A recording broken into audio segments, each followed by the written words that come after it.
দিওয়ালি উপলক্ষে কর্মীদের হাতে শনপাপড়ির বাক্স ধরিয়ে কোম্পানি নিজেই নিজের বিপদ ডেকে এনেছে।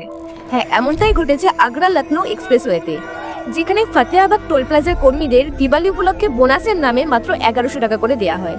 তাছাড়া এমনও কিছু কর্মী আছে যাদের অ্যাকাউন্টে তো বোনাস ক্রেডিটই হয়নি, আর তাদের হাতে একটি করে শনপাপড়ির বাক্স ধরিয়ে দেওয়া হয়। তারপরে 21 জনের 21 জন কর্মী টোল প্লাজা ছেড়ে ধর্মঘটে বসে, আর এই সময় সকল বাস, ট্রাম, ট্রাক টাকা না দিয়ে পার হয়ে যাচ্ছিল। এরপর সেখানে পুলিশ আসে এবং কর্মীদের সাথে কথা বলে, কিন্তু কোনো লাভ হয় না।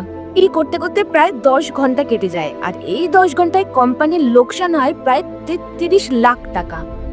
তারপর কোম্পানি নড়েচড়ে বসে। শ্রী সাই অ্যান্ড দত্তা কোম্পানি তারপর কর্মীদের বেতন 10% বাড়িয়ে দেওয়ার প্রতিশ্রুতি দেয়, আর তার সঙ্গে তাদের আরও কিছু দাবি মেনে নেয়। তারপর গিয়ে কর্মীরা কাজে ফেরে। এই সময়ের মধ্যে সকল প্যাসেঞ্জারদের দিওয়ালির আনন্দ উপভোগ হচ্ছিল, আর কোম্পানির অবস্থা বিপর্যস্ত হয়ে পড়ছিল। বর্তমানের এই ঘটনা আমাকে গান্ধীজির আহমেদাবাদ মিল ধর্মঘটের কথা মনে করিয়ে দেয়, যেখানে তোমার দাবি পূরণের জন্য তোমার ছোট্ট একটা পদক্ষেপ বড় পরিবর্তন আনতে পারে।